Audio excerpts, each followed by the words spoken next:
भोपाल से प्रस्तुत हैं प्रादेशिक समाचार। नमस्कार, समाचारों के साथ मैं जितेंद्र रघुवंशी। पहले मुख्य समाचार।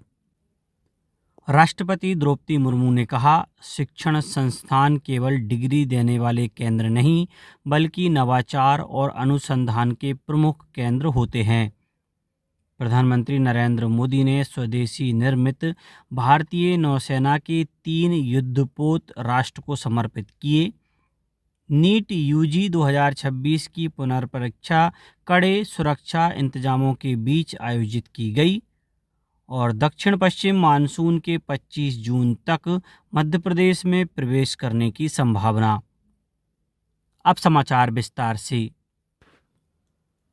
राष्ट्रपति द्रौपदी मुर्मू ने जबलपुर स्थित रानी दुर्गावती विश्वविद्यालय के 36वें दीक्षांत समारोह को संबोधित करते हुए कहा कि शिक्षण संस्थान केवल डिग्री प्रदान करने के केंद्र नहीं है बल्कि नवाचार, अनुसंधान, वैज्ञानिक दृष्टिकोण और रचनात्मक सोच के विकास के प्रमुख केंद्र हैं।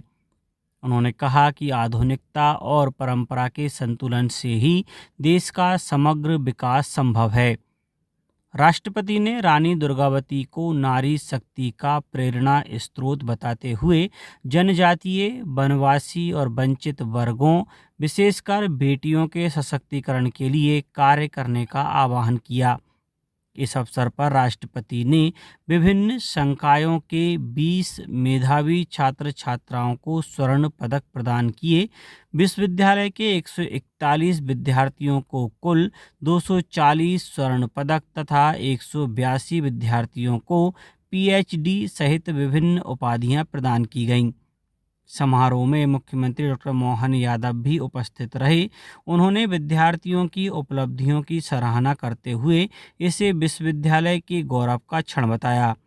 समारोह के पश्चात राष्ट्रपति विशेष विमान से ग्वालियर पहुंची और वहां से हेलीकॉप्टर द्वारा शिवपुरी जिले के करेरा के लिए रवाना हुई। 12वें अंतर्राष्ट्रीय योग दिवस के अवसर पर राष्ट्रपति द्रौपदी मुर्मू ने जबलपुर के गैरिसन ग्राउंड में आयोजित राज्य स्तरीय कार्यक्रम में योग अभ्यास किया। कार्यक्रम में राज्यपाल मंगूभाई पटेल और मुख्यमंत्री डॉक्टर मोहन यादव ने भी योग की विभिन्न मुद्राओं एवं प्राणायाम का अभ्यास किया। प्रदेश के सभी जिलों में सामूहिक योग कार्यक्रम आयोजित किए गए, जिनमें बड़ी संख्या में जनप्रतिनिधियों और नागरिकों ने भाग लिया। इंदौर में सामूहिक योग कार्यक्रम के दौरान हजारों प्रतिभागियों ने 3 मिनट से अधिक समय तक लगातार भ्रामरी प्राणायाम कर नया रिकॉर्ड बनाया। भोपाल के टीटी नगर स्टेडियम और ग्वालियर सहित अन्य जिलों में भी उत्साहपूर्वक योग दिवस मनाया गया। प्रधानमंत्री नरेंद्र मोदी ने कोलकाता में स्वदेशी निर्मित भारतीय नौसेना के 3 पोत आईएनएस दुनागिरी, आईएनएस संशोधक और आईएनएस अग्रे राष्ट्र को समर्पित किए। इस अवसर पर प्रधानमंत्री ने कहा कि भारत जहाज निर्माण क्षेत्र में नई सोच के साथ आगे बढ़ रहा है। उन्होंने कहा कि सरकार घरेलू निर्माण क्षमता बढ़ाने और जहाज रखरखाव, मरम्मत तथा संचालन को राष्ट्रीय मिशन के रूप में विकसित कर रही है। प्रधानमंत्री ने कहा कि समुद्री क्षेत्र विकसित भारत के लिए रोजगार का बड़ा माध्यम बन सकता है तथा आने वाले वर्षों में लाखों नए रोजगार सृजित होने की संभावना है।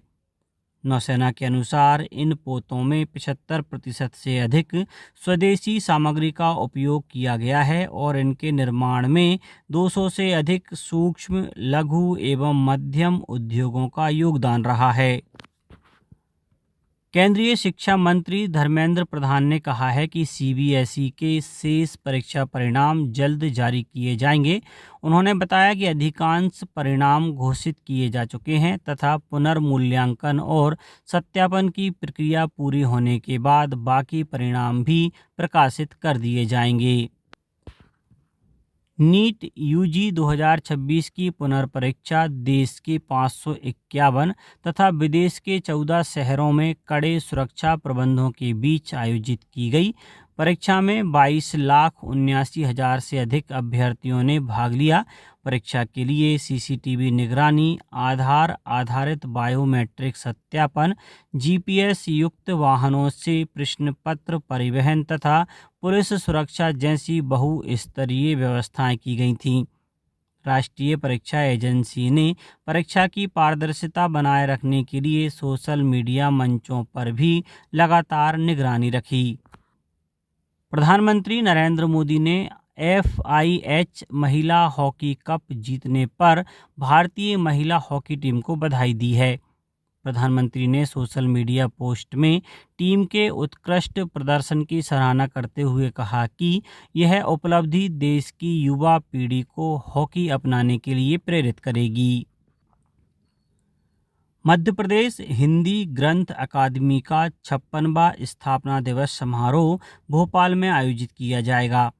कार्यक्रम के मुख्य अतिथि उच्च शिक्षा मंत्री इंदर सिंह परमार होंगे। इस अवसर पर अकादमी द्वारा प्रकाशित प्रगति पथ ब्रोशर तथा द्विमासिक पत्रिका रचना का विमोचन भी किया जाएगा। अब बात मौसम की। मौसम विभाग के अनुसार दक्षिण पश्चिम मानसून के 25 जून तक मध्य प्रदेश में प्रवेश करने की संभावना है। प्रदेश में मानसून की रफ्तार फिलहाल धीमी बनी हुई है। इंदौर, ग्वालियर, जबलपुर सहित 37 जिलों में आंधी, गरज चमक और बारिश का अलर्ट जारी किया गया है। अब कुछ समाचार संक्षेप में। केंद्रीय संचार ब्यूरो भोपाल द्वारा अंतर्राष्ट्रीय योग दिवस पर विशेष जागरूकता कार्यक्रम आयोजित किया गया। खंडवा में जिला स्तरीय सामूहिक योग अभ्यास कार्यक्रम पुरानी कृषि उपज मंडी परिसर में संपन्न हुआ। नीमच में आयोजित योग दिवस कार्यक्रम में राज्यसभा सांसद बंसीलाल गुर्जर मुख्य अतिथि रहे। नर्मदापुरम में सेठानी घाट पर सामूहिक योग अभ्यास कर स्वस्थ जीवन का संकल्प लिया गया। जिला जेल झाबुआ में साप्ताहिक योग अभियान का समापन हुआ। मंदसौर के नवीन स्टेडियम में जिला स्तरीय योग कार्यक्रम आयोजित किया गया।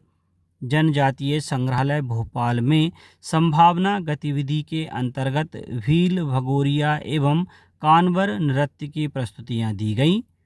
और शिवपुरी जिले की ग्राम पंचायत मरोरा अहीर में प्रशासन ने अवैध बोरिंग मशीन पर कार्यवाही की। अंत में मुख्य समाचार एक बार फिर।